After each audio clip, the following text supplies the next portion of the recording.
Assalamualaikum. Auzubillahiminash-shaytanir-rajim. Bismillahir-rahmanir-rahim.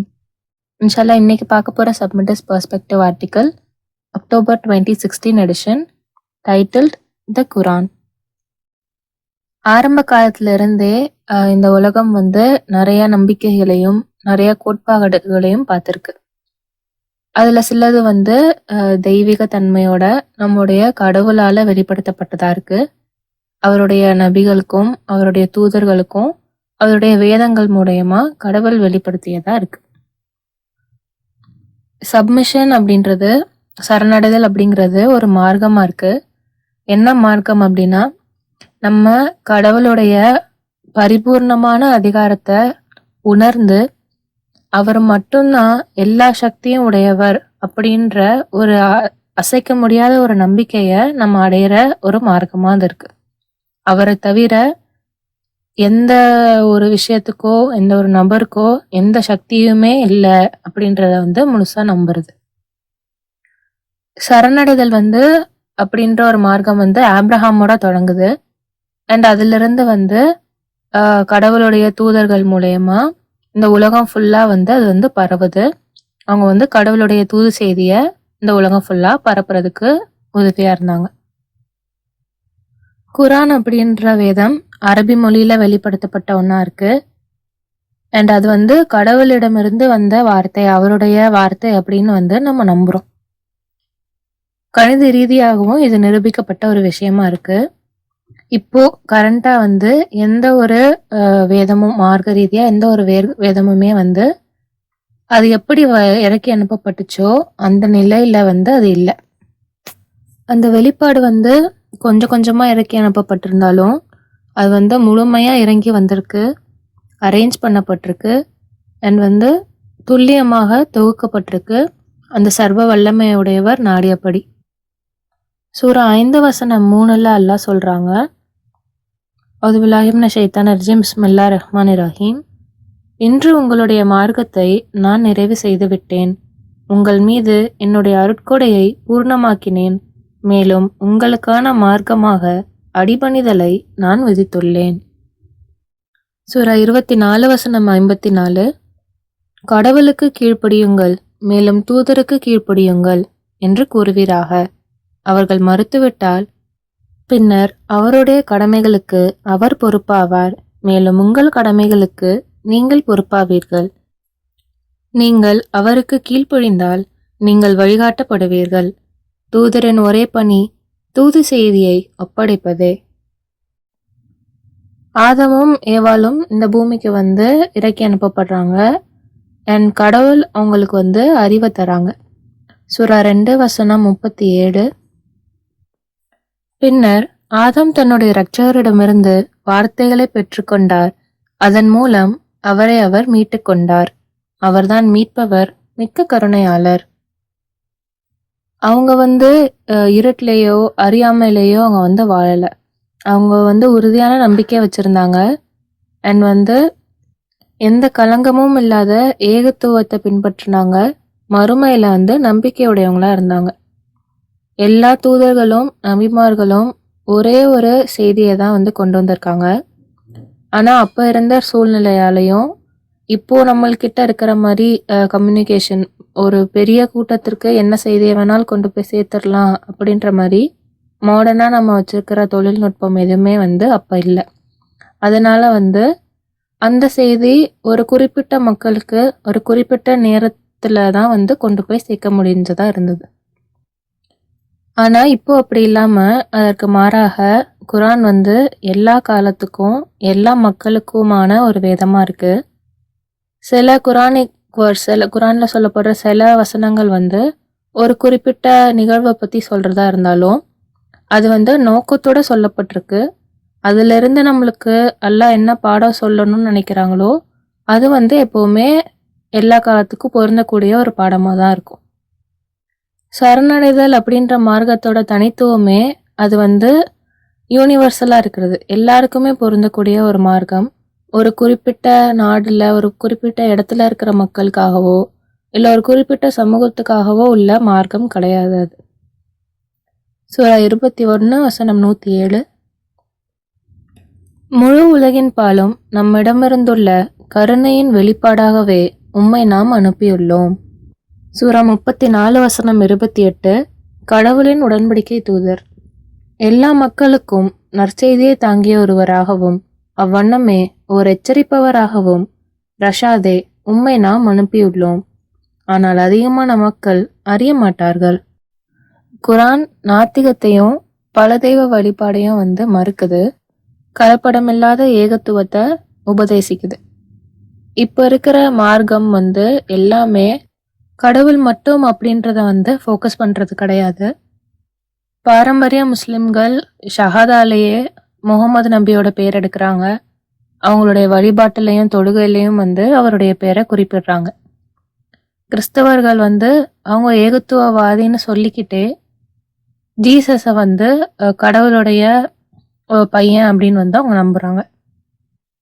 ஆனா அவங்க இதை நாங்க உருவகமா தான் பண்றோம், ஆக்சுவலா கடவுளோட பையன் இல்லாம உருவகமா நான் இதை சொல்றோம் அப்படின்ற மாதிரி சொல்றாங்க.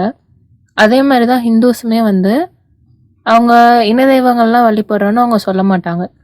ஒரு கடவுள் தான், ஆனா அவங்களுடைய அவதாரங்களை நாங்க வழிபடுறோம். அவருடைய ஒவ்வொரு தன்மையையும் நாங்க பிரிச்சு அதுல ஒவ்வொன்றிலையும் ஃபோக்கஸ் பண்ணி வழிபடுறோம் அப்படின்ற மாதிரி அவங்க ஒரு கதை சொல்லுவாங்க. எப்படி இருந்தாலும் கடவுள் அவரை தெளிவா குரான்ல தான் யாரு அப்படின்னு விளக்குறாரு. சூரா 40:3. பாவங்களை மன்னிப்பவர், வருந்துதலை ஏற்றுக்கொள்பவர், தண்டனையை நிறைவேற்றுவதில் கண்டிப்பானவர், மேலும் அனைத்து அதிகாரங்களும் கொண்டவர், அவருடன் வேறு தெய்வம் இல்லை, இறுதி விதி அவரிடமே உள்ளது. அதனால ஜீசஸை ரட்சகரா எடுத்துக்கிட்டாலோ இல்லாட்டி முகமது ஒரு பரிந்துரைப்பவரா நம்ம வச்சுக்கிட்டாலோ நம்முடைய பாவங்களுக்காக நம்ம தண்டிக்கப்பட மாட்டோம் அப்படின்ற நம்பிக்கை பொய் அப்படின்னு இந்த வசனம் நம்மளுக்கு சொல்லித்தருது. அதே மாதிரி யூதர்கள் சில பேர் கடவுளால தேர்ந்தெடுக்கப்பட்ட மக்கள் அந்த மறு உலகத்துல தர பனிஷ்மெண்ட்ல இருந்து பாதுகாக்கப்பட்டுருவாங்க. அவங்க எவ்வளோ பெரிய தப்பு செஞ்சாலும், இணைதெய்வ வழிபாடுக்குள்ள செஞ்சாலும், இல்ல அவங்களுடைய ஆன்மாக்களை வளர்க்க தவறிட்டாலும் அவங்க அதுல இருந்து பாதுகாக்கப்பட்டுருவாங்க அப்படின்ற நம்பிக்கையும் இது போய் நம்மளுக்கு சொல்லுது. சூரா 62:6 மற்றும் 7. யூதர்களாக இருப்பவர்களே, மற்ற மக்கள் அனைவரையும் தவிர்த்து நீங்கள் கடவுளால் தேர்ந்தெடுக்கப்பட்டவர்கள் என்று நீங்கள் உரிமை கொண்டாடுவீர்களானால், நீங்கள் உண்மையாளர்களாக இருந்தால் அப்போது நீங்கள் மரணத்தை மிகவும் விரும்ப வேண்டும் என்று கூறுவீராக. அவர்கள் செய்தவற்றின் காரணத்தால் அவர்கள் ஒருபோதும் அதனை விரும்ப மாட்டார்கள். கடவுள் தீயவர்களை முற்றிலும் அறிந்திருக்கின்றார். குரான்ல இருக்கிற எல்லா சூறா பேருமே அரபி மொழியிலிருந்து எடுக்கப்பட்ட பெயர்களா இருக்காது. அது எதை சொல்லுது அப்படின்னா, சரணடைதல் அப்படின்றது இந்த உலகத்துக்குமான மார்க்கம் அப்படின்றத இன்னும் நிரூபிக்குது. நோவா, ஷீபா, லுக்மான், ஜோசப், இஸ்ரேலின் சமூகத்தினர், மேரி, ஆப்ரஹாம், ரோமன்ஸ் அப்படின்லாம் நம்மளுக்கு குரான்ல சூறா பேரை நம்மளால பார்க்க முடியும். குரான்ல ஆதாரபூர்வமா கடவுள் நம்மளுக்கு சொல்றாங்க, ஏகத்துவ வழிபாட்டுக்கும் இனதெய்வ வழிபாடு, பல தெய்வ வழிபாடுக்கும் நடுவில் இருக்கிற மோதல் பத்தியும், நல்லதுக்கும் கெட்டதுக்கும் நடுவில் இருக்கிற அந்த கிளாஷை பத்தியும். அதே மாதிரி குரான்ல பார்த்தோம்னா நல்லா வளமா வளர்ந்து வந்த நாடுகள், சமுதாயங்களை பத்தியும், பின்னர் அது அழிக்கப்பட்டு ஏன் அது அழிக்கப்பட்டுச்சுன்ற காரணத்தோடையும் நம்ம பார்க்க முடியுது. அதே மாதிரி பலவீனமா உதவியே இல்லாத சமுதாயம், மக்கள், அவங்க எப்படி அடக்குமுறை செய்யப்பட்டிருக்காங்க, அவங்களுடைய கஷ்டங்கள் பத்தியும் பார்க்க முடியுது. ரொம்ப கொடுங்கோன்மையான அரசர்களுக்கு கீழே அவங்க இருந்து அவங்களுடைய வழிகளை பத்தி கவலையப்படாத அரசர்கள் கீழே அவங்க இருந்திருக்காங்க. குரானை நம்பாதவங்க, அதுல சந்தேகப்படுறவங்க என்ன சொல்லுவாங்கன்னா, இது யூதர்களுக்கும் கிறிஸ்தவர்களுக்கும் அந்த வேதத்துல இருந்து எடுக்கப்பட்ட ஒரு வேதமா இருக்கு அப்படின்னு. ஏன்னா இதில் சொல்லப்படுற நிறைய கதைகள் பைபிளில் பார்க்குற ப்ராஃபிட்ஸோட கதைகளோட கனெக்ட் ஆகிருக்கும். அதில் சொல்கிற பாடங்கள் இதில் எல்லாமே வந்து கொஞ்சம் சிமிலாரிட்டி வந்து நம்மளால் பார்க்க முடியும். ஆனால் குரான்லேயே அதுக்கான விளக்கத்தை வந்து எல்லாம் சொல்லியிருக்காங்க. சூரா 3 வசனம் 3 மற்றும் 4. அவர் உமக்கு வேதத்தை சத்தியத்துடனும் முந்தைய எல்லா வேதங்களையும் உறுதிப்படுத்தக்கூடியதாகவும் அனுப்பியுள்ளார். மேலும் அவர் தோரா மற்றும் சுவிசேஷத்தை அனுப்பினார். இதற்கு முன்பு மக்களை வழிநடத்துவதற்காக. மேலும் அவர் சட்ட புத்தகத்தை அனுப்பினார். கடவுளின் வெளிப்பாடுகளை நம்ப மறுப்பவர்கள் கடும் தண்டனைக்கு உள்ளாகின்றார்கள். கடவுள் சர்வ வல்லமையுடையவர், பழி தீர்ப்பவர். சூரா 16 வசனம் 103. குரான் பைபிளில் இருந்து பார்த்தெழுதப்பட்டது அல்ல. ஒரு மனிதர் தான் அவருக்கு கற்றுக் கொடுக்கின்றார் என்று அவர்கள் கூறுகின்றதை நாம் முற்றிலும் அறிவோம். அவர்கள் மறைமுகமாக குறிப்பிடும் மூலாதாரத்தின் மொழி அரபி அல்ல. மேலும் இது குறைபாடற்ற ஒரு அரபி மொழியாகும். நம்ம லாஜிக்கலாக பார்த்தோன்னா கடவுளிடமிருந்து வந்த எல்லா புத்தகங்களும் எல்லா வேதங்களும் வந்து மீட்சிக்கான தேவை அப்படின்றத வந்து ஒன்றா தான் சொல்லுது. கடவுளுடைய சிஸ்டம் மாறப்போகிறது கிடையாது. அதனால வந்து அந்த முதல் கமாண்ட்மெண்ட் கடவுளை மட்டும் வழிபடணும் அப்படின்றதும் மற்ற எல்லா கமாண்ட்மெண்ட்டும் எல்லா வேதங்கள்லையும் ஒரே மாதிரி தான் இருக்கும் அப்படின்றது வந்து ஆச்சரியப்படுற ஒரு விஷயம் கிடையாது. கடவுளுக்கு சரணடைதல் அப்படின்றது வந்து எப்போயுமே இருக்கிற மார்க்கம். அது வந்து ஒரு பேரோ ஒருத்தருக்கோ நம்ம கொடுக்குற ஒரு லேபிளோ கிடையாது. நம்ம வந்து கடவுளுடைய கட்டளைகளை பின்பற்றல, அதை மீறோம் அப்படின்னா நம்மளே சரணடைந்தவர்கள் அப்படின்னு வந்து சொல்லிக்க கூடாது. சப்மிஷன் அப்படின்றது வந்து யூனிவர்சலான ஒரு விஷயமா இருக்கு. காலத்தாலேயும் இடத்தினாலேயும் ஸ்பேஸ்னாலேயும் அது மாறக்கூடிய ஒரு விஷயம் கிடையாது. அது வந்து எப்போவுமே அவுடேட்டாவே ஆகாது. காலமும் சூழ்நிலைகளும் எப்போவுமே மாறிக்கிட்டே இருக்கு அப்படின்னா கடவுள் வந்து நம்மளுக்கு அதுக்கு தான் அறிவு கொடுத்துருக்காரு. புது புது காலங்களுக்கு ஏற்ப புது சூழ்நிலைகளுக்கு ஏற்ப குரான்ல கடவுள் நம்மளுக்கு கொடுக்குற கட்டளைகளுக்கு உட்பட்டு நம்ம என்ன பண்ணலாம் அப்படின்றத வந்து நம்ம சிந்திக்கிறதுக்காக. இதில் அடிப்படை என்ன அப்படின்னா குரான்ல நம்மளுக்கு எல்லாம் தெளிவாக விளக்கப்பட்ட கட்டளைகளையும் அவருடைய சட்டங்களையும் நம்ம வந்து மீறக்கூடாது, அவ்வளோதான். சூரா 11 வசனம் 1. அலிஃப் லாம் ரா. இந்த வசனங்கள் பூர்ணப்படுத்தப்பட்டு பின்னர் விவரிக்கப்பட்ட இது ஒரு வேதமாகும். ஞானமிக்கவர் நன்கறிந்தவரிடமிருந்து இது வருகின்றது. சப்மிஷன் அப்படிங்கிறது எல்லா மக்களையும் அவங்க சமூகத்தில் எந்த நிலையில் இருக்காங்க, எந்த இடத்துல இருக்காங்க, எந்த நாட்டில் இருக்காங்க, இல்லை எந்த எத்னிசிட்டியில் இருக்காங்க அப்படின்றதெல்லாம் பார்க்காம எல்லா மக்களையும் நம்பிக்கை கொண்டிருக்க எல்லா மக்களையும் ஒன்று கூட்டுற ஒரு மார்க்கமாக இருக்குது. நம்ம எல்லாரும் ஒரே பொருள்லேருந்து ஒரே மாதிரியான மரபணு பொருள்லேருந்து படைக்கப்பட்ட படைப்புகளாக இருக்கும். நம்மளை பிரித்து காட்டுறது வந்து நம்மளுடைய நன்னறியும் நம்மளுடைய பக்தியும் மட்டும்தான். சூரா 49 வசனம் 13. மக்களே, ஒரே ஆண் மற்றும் பெண்ணிலிருந்து உங்களை நாம் படைத்தோம். மேலும் நீங்கள் ஒருவர் மற்றவரை அடையாளம் கண்டு கொள்வதற்காக உங்களை வெவ்வேறு சமூகங்களாகவும் மற்றும் இனங்களாகவும் ஆக்கினோம். கடவுளின் பார்வையில் உங்களில் மிகவும் சிறந்தவர் மிகவும் நன்னறியுடையவரே ஆவார். கடவுள் எல்லாம் அறிந்தவர், நன்கு அறிந்தவர். சூரா 2 வசனம் 185. நீங்கள் உங்கள் கடமைகளை நிறைவேற்றவும் உங்களை வழிநடத்தி கொண்டிருப்பதற்காக கடவுளை துதித்து மேலும் உங்களுடைய நன்றியறிதலை வெளிக்காட்டும் பொருட்டு கடவுள் உங்களுக்கு விரும்புவது சுலபத்தையே அன்றி கஷ்டத்தை அல்ல. சூரா 2 வசனம் 286. கடவுள் எந்த ஒரு ஆன்மாவிற்கும் அதன் சக்திக்கு மீறிய சுமைகளை ஒருபோதும் சுமத்துவதில்லை. அது என்ன சம்பாதிக்கின்றதோ அது அதற்கு வரவாகும். மேலும் அது என்ன செய்கின்றதோ அது அதற்கு எதிராகும். எங்கள் இரட்சகரே, நாங்கள் மறந்து விட்டாலோ அல்லது தவறு செய்து விட்டாலோ எங்களை தண்டித்து விடாதீர். எங்கள் இரட்சகரே, மேலும் எங்களுக்கு முன்னிருந்தோர் செய்தது போல் உமக்கு எதிராக நிந்தனை செய்வதை விட்டும் எங்களை பாதுகாப்பீராக. எங்கள் இரட்சகரே, வருந்தி திருந்துவதற்கு மிகவும் காலதாமதமாகிவிடும் வரையிலும் பாவம் செய்து கொண்டிருப்பதை விட்டும் எங்களை பாதுகாப்பீராக. எங்களை பிழை பொறுப்பீராக, மேலும் எங்களை மன்னிப்பீராக.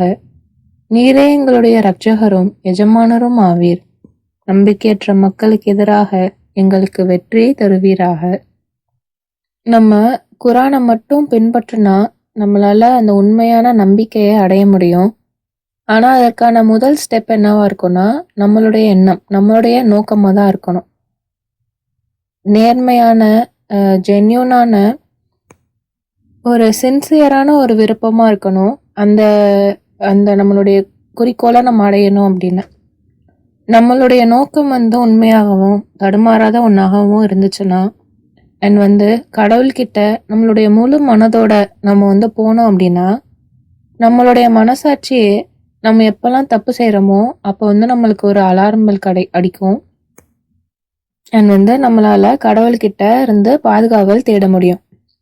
இன்ஷா அல்லாஹ் நம்ம உண்மையாகவே கடவுளை நம்பணும் அப்படின்னா சரியான பாதை தானாகவே வர மாதிரி அல்லாஹ் நம்மளுக்கு அமைச்சு தருவாங்க. ஷைத்தான்கள் கிட்ட இருந்து ஜின்கள் கிட்ட இருந்து வர அந்த கிசுகிசுப்புல இருந்து நம்ம எப்பவுமே பாதுகாவல் தேடணும்.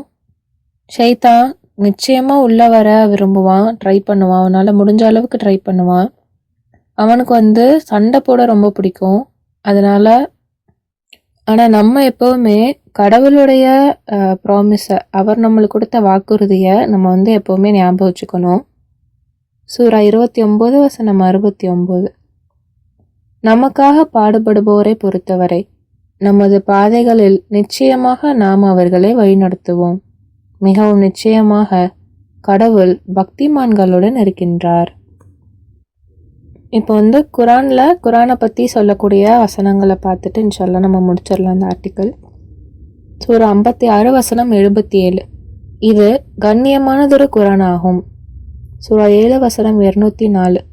நீங்கள் கருணையை அடையும் பொருட்டு குரான் ஓதப்படும் போது அதனை கவனித்து கேட்க வேண்டும், மேலும் கவனத்தில் கொள்ளவும் வேண்டும். சூரா 54 வசனம் 17. கற்றுக்கொள்ள எளிதானதாக இந்த குரானை நாம் ஆக்கியுள்ளோம். உங்களில் எவரேனும் கற்றுக்கொள்ள விரும்புகின்றீர்களா? சூரா 16 வசனம் 98. ஒரு முக்கிய கட்டளை. குரானை நீங்கள் படிக்கும் பொழுது விரட்டப்பட்ட சாத்தானிடமிருந்து நீங்கள் கடவுளிடம் அடைக்கலம் தேடிக்கொள்ள வேண்டும். சூரா 10 வசனம் 37. கடவுளை அன்றி மற்றவரால் இந்த குரான் இயற்றப்பட்டிருக்க சாத்தியம் இல்லை. இது முந்திய எல்லா தூது செய்திகளையும் உறுதிப்படுத்துகின்றது, மேலும் ஒரு முற்றிலும் விவரிக்கப்பட்ட வேதமாக திகழ்கின்றது.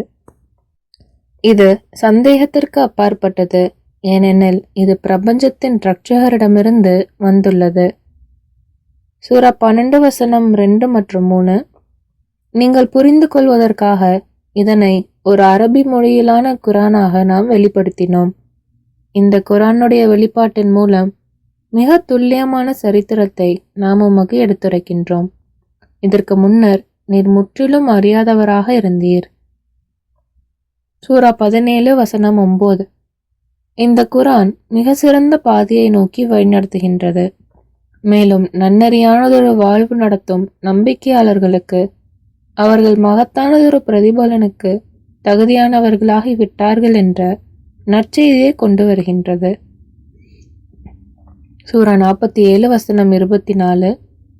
அவர்கள் ஏன் குரானை கவனத்துடன் ஆராய்ந்து பார்க்காதிருக்கின்றனர்? அவர்களுடைய மனங்களின் மீது பூட்டுகள் அவர்களுக்கு இருக்கின்றனவா? அல்ஹம்துலில்லாஹ். இந்த ஆர்டிக்கலோட ஆத்தர் பேரு அலிம். அஸ்ஸலாமு அலைக்கும்.